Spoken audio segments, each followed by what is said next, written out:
किशोरी लाल जी के बेटे राघव की शादी की बात जगह जगह चल रही थी, लेकिन किशोरी लाल जी को कोई लड़की पसंद ही नहीं आती थी। और उसकी एक ही वजह थी, किशोरी लाल जी का लालची होना। उनको लड़की वालों से मोटा दहेज चाहिए था और इसी चक्कर में एक दिन वो एक बहुत पैसे वाले के घर अपने बेटे का रिश्ता लेकर पहुंचे। उस आदमी का नाम था ओम प्रकाश।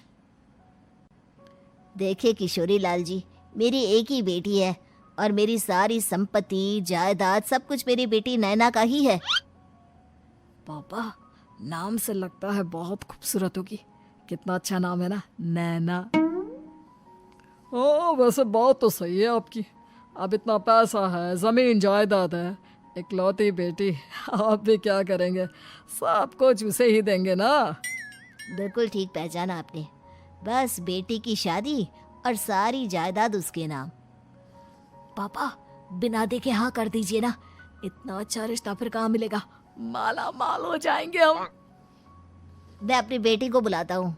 अरे नहीं नहीं नहीं नहीं, आपकी बेटी का नाम नैना है, सुनकर ही लगता है बहुत सुंदर होगी। रहने दीजिए अंकल, मैं तो आपकी बेटी के नाम से ही इतना खुश हो गया हूँ कि उसे बिना देखे शादी करने को तैयार हूँ।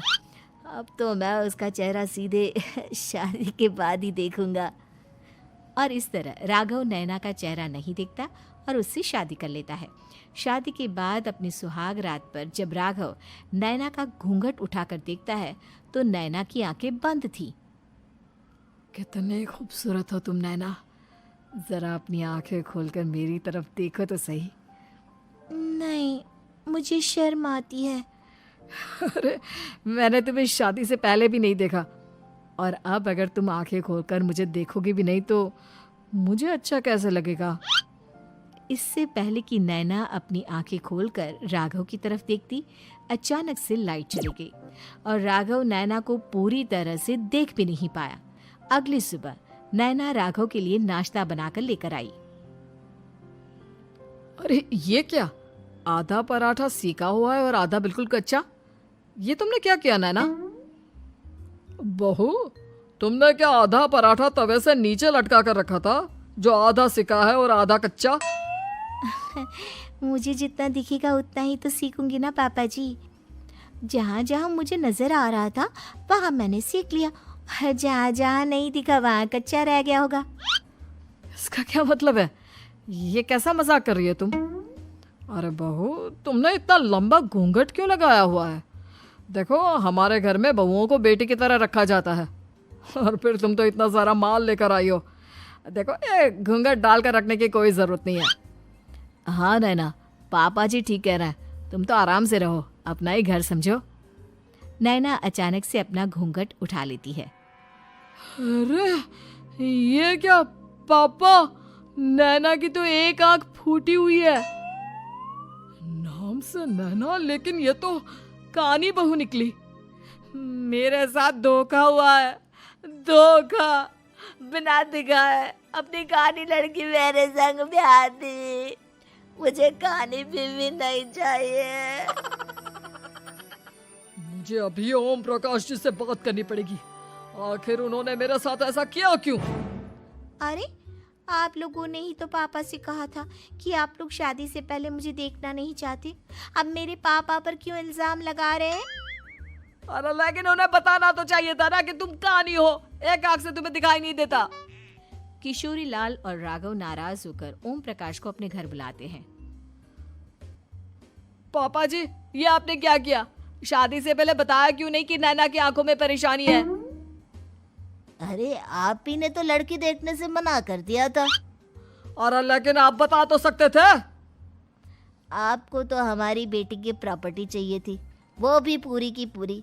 अब क्या हुआ अगर उसे आधा दिखाई देता है? प्रॉपर्टी तो आपको पूरी मिल गई ना। अरे ये क्या बात हुई? मेरी शादी प्रॉपर्टी से नहीं, आपकी बेटी से हुई है। अब ये तो पहले सोचना चाहिए था, तब तो मेरी प्रॉपर्टी देखकर तुम्हारी जुबान लप लपा रही थी। लेकिन मैं कानी लड़की को अपनी बीवी बनाकर नहीं रख सकता।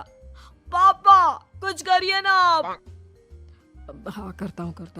देखिए ओम प्रकाश जी, आप हमारे साथ ऐसा नहीं कर सकते।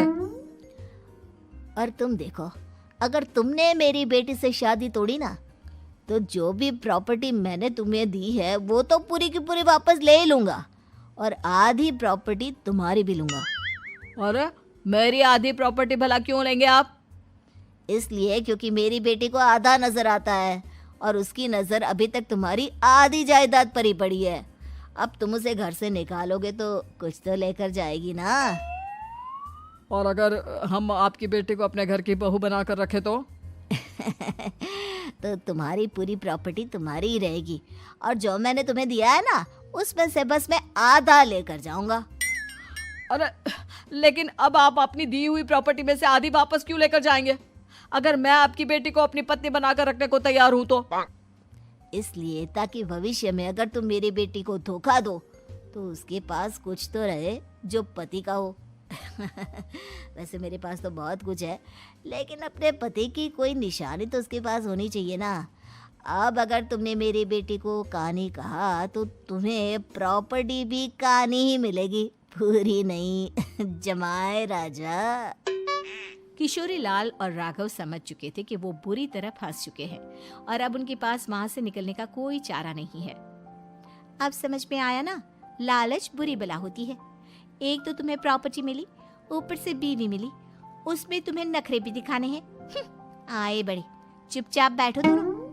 कुछ दिनों के बाद नैना राघव की कार लेकर बाजार घूमने निकलती है और जब कार लेकर वापस आती है, ये क्या? एक तरफ से मेरी गाड़ी पूरी खराब हो चुकी है। लगता है तुमने मेरी गाड़ी को किसी दूसरी गाड़ी के साथ एक्सीडेंट किया है। अरे अरे कितना बड़ा नुकसान कर दिया तुमने बहू। वो क्या है ना पापा जी, मुझे एक आंख से दिखाई नहीं दे रहा था, सामने से गाड़ी आ रही थी। मुझे तो सिर्फ आधा ही दिखाई दिया और वो गाड़ी मेरी कार से रगड़ते हुए निकल गई। अब मैं क्या करूं बताओ? आप इसे ठीक कराने के पैसे कौन देगा? तुम्हारे पापा। तुमने मुझसे इस तरह से बात की? अभी रुको। नैना राघव की शिकायत ओम प्रकाश को कर देती है। देखो राघव, अब जो मेरी आधी प्रॉपर्टी तुम्हारे पास थी ना उसमें से आधी और मैं लेकर जाऊंगा क्योंकि तुमने मेरी बेटी को डांटा। अरे नहीं नहीं पापा जी, गलती हो गई, माफ कर दो। गलती की तो कोई गुंजाइश ही नहीं। अगली बार मेरी बेटी को डांटा तो बची हुई आधी में से आधी और ले जाऊंगा। लालच के चक्कर में हम दोनों ने बहुत बड़ी गलती कर दी बेटा। एक तो तुम्हें कानी बहू मिली और ऊपर से जो माल मिला वो भी काना। इस तरह राघव की हर एक गलती पर ओम प्रकाश उसकी प्रॉपर्टी का आधा आधा हिस्सा लेकर अपना सारा माल वापस ले गया और राघव को कानी बीवी से काम चलाना पड़ा। भाई लालच वाकई में बुरी बला है।